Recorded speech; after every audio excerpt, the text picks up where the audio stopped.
Hey everyone, and welcome to another Game Explained discussion. I'm your host, Derek Bittner, and I'm joined today by John Cartwright and Belle Lame to discuss the new Final Fantasy VII Remake trailer that revealed the new theme song by Nobuo Uematsu, and just showed a ton of new footage, including Cloud in his dress, the Honeybee Inn, Red 13, Genova, and so much more. So let's dive right into it and get our raw reactions to this trailer.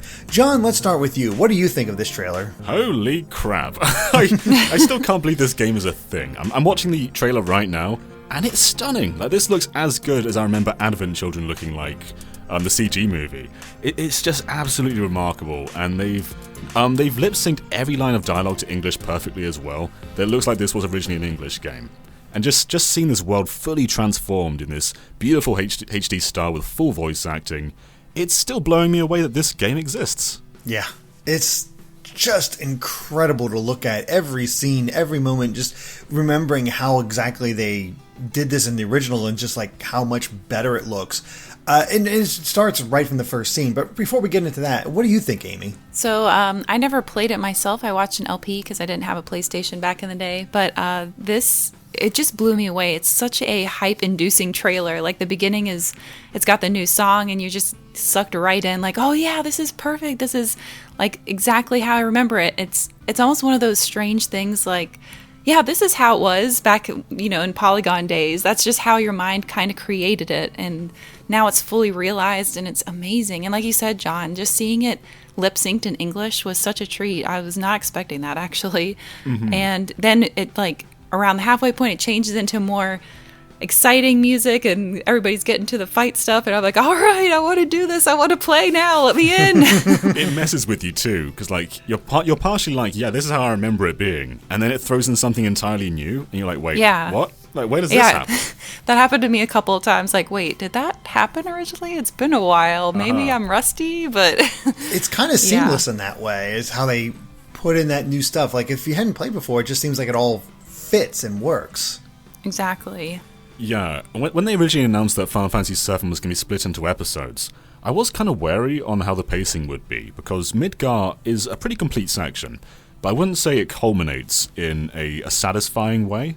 But it looks like they've put in a bunch of new bosses that you can fight too. Like, there's one Genova fight in there, which looks far grander than anything else that's in the Midgar section in the original. So it really does seem like it's justifying itself as its own game. Yeah. Mm-hmm. It really does. And honestly, if I had to guess, that soldier that keeps popping up, I think they gave his name, but I don't remember it off the top of my head. He is likely going to be the final boss of this whole section.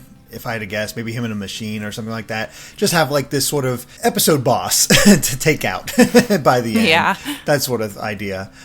Who knows for sure, though, but just as I said right from the beginning, that scene of Cloud and Tifa in Nibelheim, that reflection, I appreciate that so much, because I remember the first time I played the game and saw that scene, I'm like, boy, they're young kids. And then you realize, it's like, wait a second, only like 4 years passed. Like, they looked like 8-year-olds at that point, based on those polygons. But here they actually look like, 12, 13-year-olds, or, the appropriate age for what they're supposed to be before getting to the whole Midgar section. And I really do appreciate that.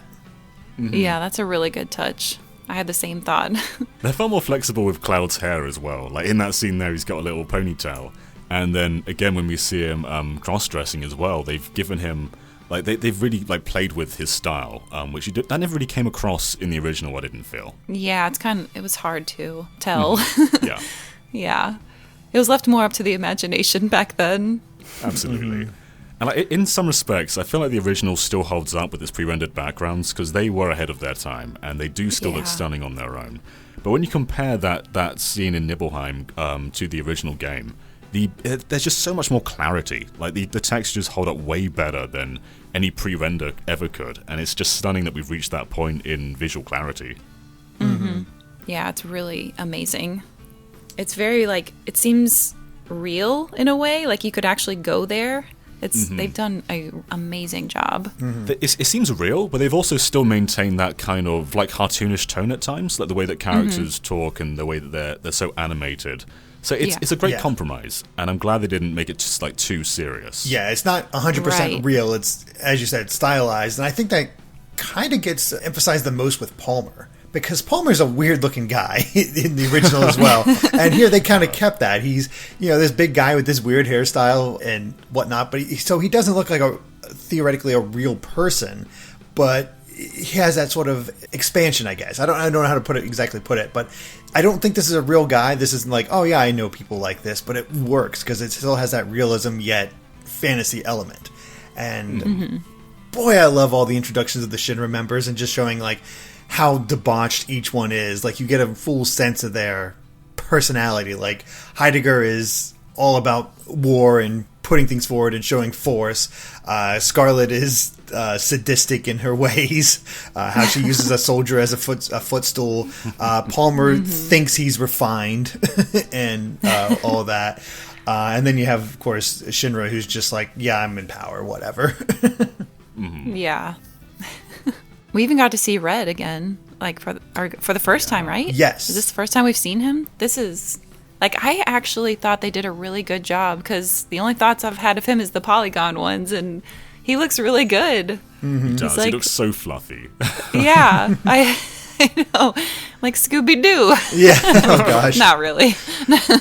I saw someone, I had a friend on Twitter comment this, and I looked at it when they mentioned it, and I thought I think he's right, where they did a good job at making Red 13's face look pretty young. But he has the voice of a older man, which, if you know Red 13's backstory and all that, like, yeah, that's appropriate. That works. For sure. Yep. Yeah, this won't be in part 1, but the part where they visit his home village, that is going to hit so hard in the remake. Oh, yeah. Yeah, definitely. But speaking of parts that hit hard, though, I was surprised that they showed the entire section of Midgar being destroyed in this trailer. Yeah. Because that's one of the biggest parts of Midgar. That is true. That is a huge moment. And they just show it in the trailer. And it looks like the impact of that scene is going to hit even harder than it did in the original. Because there's that point where they're on that zip line and you're just going through the entire city as it's blowing up. I can just imagine the massacre of that and how it's all going to seem afterwards. It's going to be so emotional. Oh, yeah. Yeah. Especially because everything leading up to that point with how much they're expanding upon Jesse, Biggs, and Wedge. Like, there's gonna be some real gut punch moments in this, and I'm so curious how it's all gonna play out once it's all put together and you can see it, just in full. I feel like the emotions are going to be ramped up so much more just because everything is way more detailed, way more realistic looking. It feels like they're giving more time to everything since they're stretching this out to be an entire game. You're going to really get to know these characters and really feel the devastation that they're going to go through. And I think it's going to be a hugely emotional ride. Like, I can't even imagine. For sure. And like we all got a chance to play it at E3 as well, and this trailer focuses mostly on the story. But I think we can speak to it ourselves that the gameplay, the combat system, is just super intuitive. Like I think we all picked it up within minutes. It was just so simple to pick up and play. And I'm someone who played through all of Final Fantasy XV and never really understood the combat system. I never really clicked with me. But 7's I understood it from the get-go. It made so much sense. And it's just a lot of fun to play, too. Like, you just get fully invested and you're fully into it, and switching between characters is a lot of fun, and you feel like you're actually making these big hits. Like, there's this tangible connection that you feel playing it. It's everything coming together, like the looks and the sounds and their voices. It's just really fantastic. It was a lot of fun to play. It really did give us a sense of how much more expanded these bosses are at this point too, because I know they changed his name, but the Guard Scorpion fight, which was part of our demo, it was ramped up so much more compared to the original fight, which was just like, okay, here's a tutorial boss, have fun. Yeah, that's what this time it was like, this guy will kill you right now. It's like, oh gosh, I gotta go. There's this epic sense to it, and we kind of see another boss that we have introduced that is in the original game, but he's in a very different spot. The Hell Gunner, which was the boss during the escape sequence from the Shinra building on the elevator with Barrett, Aerith, and Red. They now show them on what I think is the outskirts of Midgar, like during maybe even at the Crush Plate, I'm not sure, where they're fighting it with Tifa, Barrett, and Cloud. And it looks exactly like the Hell Gunner, but it's just a different location. It's like, okay, how are they changing this up? Was this like our final boss, because the boss we're supposed to fight at that moment, or right before we leave Midgar, is the motor ball, that crazy like bull-looking thing with all the spiked wheels. It's like, okay, where's that at? Mm-hmm. Right, yeah. And like in the original, the entire escaping Midgar section was literally the motorbike ride, and then fighting that boss at the end. So it looks like they really are trying to culminate the ending of Midgar in a far more climatic way. And maybe that's why they're reshuffling the bosses around, just to sort of make that pacing make a bit more sense for a complete package. But then you got to think, like, what are they going to replace that with in the Midgar building? Because if you're just going to go all the way up to the top to meet President Shinra, like, that'd be a bit anticlimactic within itself. I mean, maybe it's the Genova fight that we see.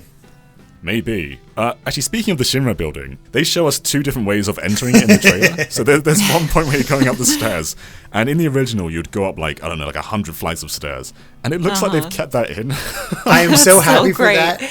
That Me is one of too. my favorite moments in the game. Like, I know you can get experience by going through the actual Shinra building and, you know, going through the front door, but I always love going to the stairs because the dialogue between the three of them as they're going up and just saying how, like, oh god, I'm dying, essentially, is amazing, and I have to see that again.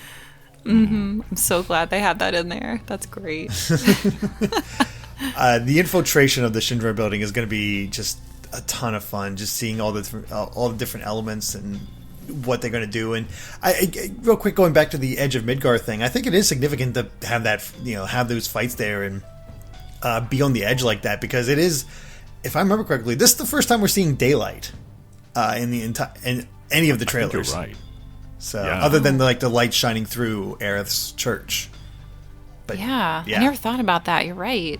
yeah, like this is like it really is like, it almost seems like dawn too, based on the light, or maybe sunset. It's hard to say. Probably dawn, since the infiltration of the Shinra building, I think, takes place at night, since that's on the upper plate. But it's like, all right, dawn of a new moment once you finish all this up, potentially.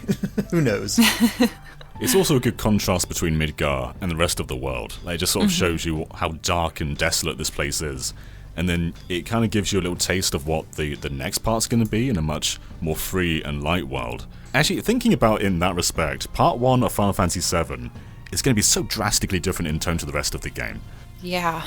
Like, I'm not even sure how they're going to even like tackle the open world. Will they just keep it going linear? Or will they have that overworld in there? Have they even said how many parts they're doing? They haven't. No, we have no idea. Because there were a lot of CDs. Yeah, there were 3 CDs. Maybe 3 parts then.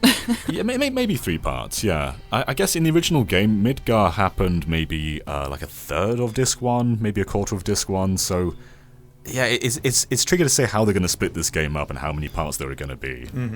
It's amazing how much quicker you get through all the other locations after Midgar, because, you know, you're in Midgar for 6 to 9 hours. I forget exactly how long, but you know, it depends on how much time you take, and the rest of the story is pretty quickly paced if you're going beat for beat and not worrying, you know, looking just at the story elements. So it's hard to say. Like, my guess right now is still, like, depending on how it all goes, maybe stop at Nibelheim, or maybe stop like Part 2 ends at Nibelheim when they return there, or potentially at the Northern Crater, which I think would be a huge moment to end on for Part 2, but that's a that would pretty be major like section of gameplay to go through. But I mean, it sucks that we have to wait for the complete one, but you know, if we were waiting for a complete game, yeah, I'm willing to wait. This looks good enough, and the summons look so fun. Like that chocobo attack is so good.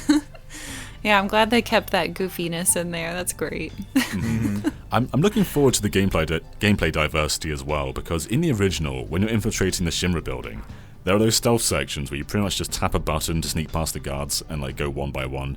So I wonder how much they're going to ramp up those stealth mechanics. Like, will we really be hiding around corners?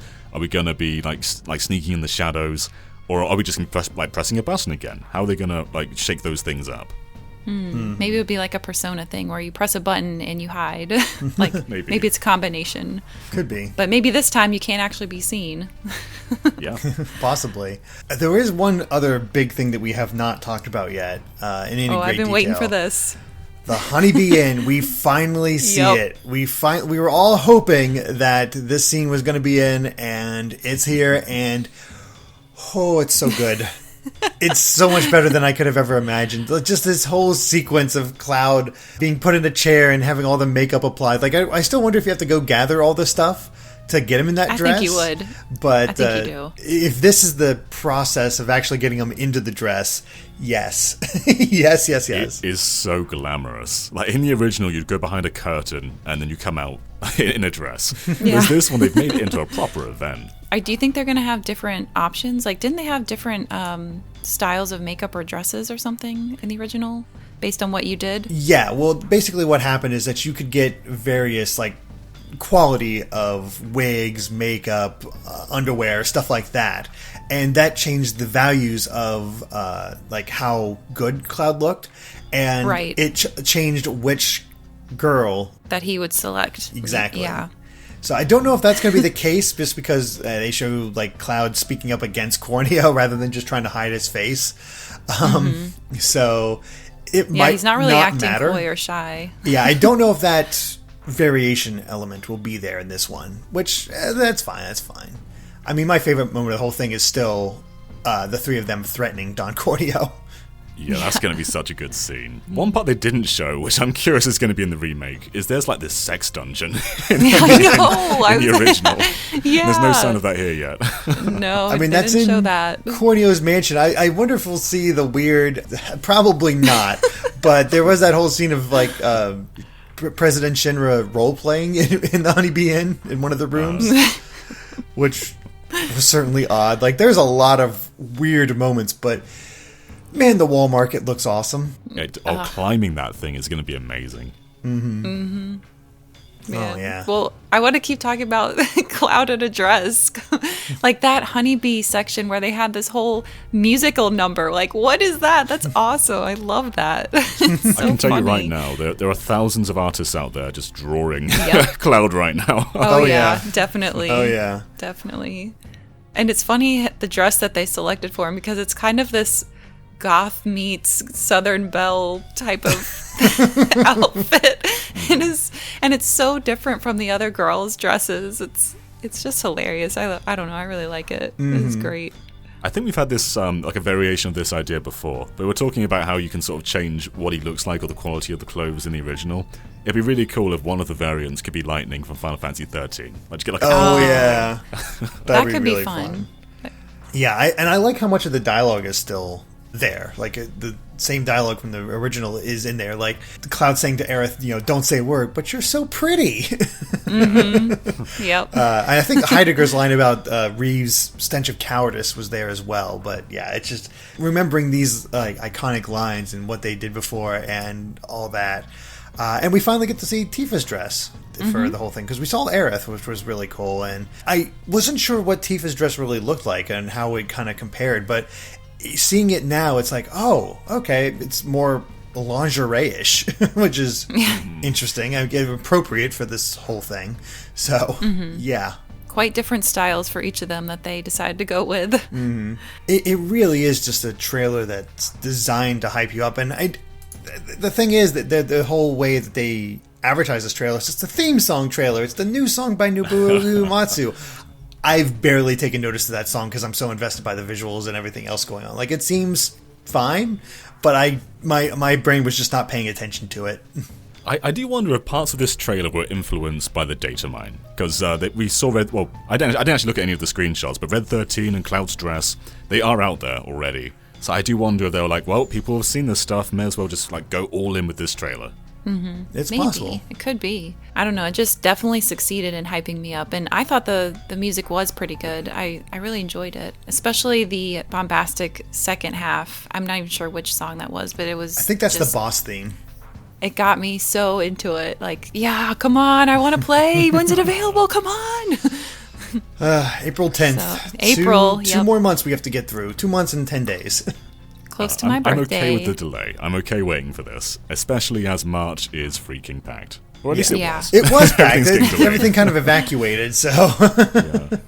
Everyone's afraid of Animal Crossing. The crazy thing is that Persona 5 Royal comes out just like 10 on the 31st, so 10 days before Remake comes out. So, right. Oh, yikes. Wow. So, But any other things that you guys wanted to mention about this trailer? Anything that stood out? Everything stands out.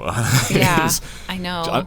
I'm just watching this through repeatedly, and every single scene looks like it's polished to a shimmering gleam. Like it looks way better than I ever could have pictured this looking. And I was sort of wary about a remake of Final Fantasy VII because it is one of the best games of all time. And how do you do that justice? But it seems they've done it by just making it its own thing. Like it doesn't replace the original, but it looks like it's just trying to stand in its legacy, and it's doing that respectfully well. Mm-hmm. Yeah, that's a great way of putting it. I agree with that. I guess one other thing is, what about Sephiroth? Because normally he wouldn't be here. So where do you think when is this going to happen when he comes in? Like, I saw him with, like, Aerith and everybody, but that scene did not make any kind of registry. Like, I remember that. I was totally like, what? When did this happen?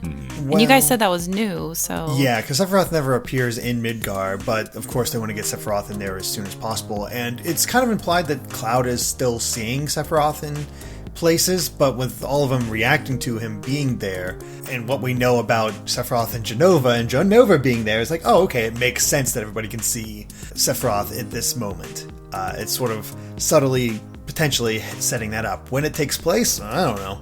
Maybe that's in the Shinra building and before Jenova lost its head or something. I don't know. Yeah. It actually brings to mind another thing I wanted to mention but didn't think to, because we've seen another new element, which is those ghostly entities that surround Aerith, and we see it like surrounding the Shinra building at one point. And it's always had a question like, what are those? Because that is completely new. And I had a thought, and I think maybe it's like the lost souls that were used for energy by Shinra. Ooh. Yeah. That's kind of what I was thinking. Because even in the demo, they had a little bit of that going on. So that's what I'm thinking too. That would really change like the moral implications of the entire thing. Because, of course, it's touched on heavily in Final Fantasy VII, but the consequences of that aren't so much. So, yeah, that would really change things up, especially if it happens that early on. Yeah, and especially if it's only Aerith that can see it. So it makes sense that only she would like, oh god, this is literally the planet crying out. And you have a visualization that's of why that. she's so like desperate, like, I'm going to help you, I'm going to help the planet. She can just see it. She can actually see it. So it definitely makes sense. Good stuff. Can't wait. Yeah. It needs to be April. Be so good. But yeah. Alright, well I think that covers it for our Final Fantasy VII Remake theme song trailer discussion, so thank you for watching, and if you like this video, be sure to like us on Facebook and Twitter at GameXplain, and of course be sure to subscribe to GameXplain for more on Final Fantasy and other things gaming as well. Until next time, bye.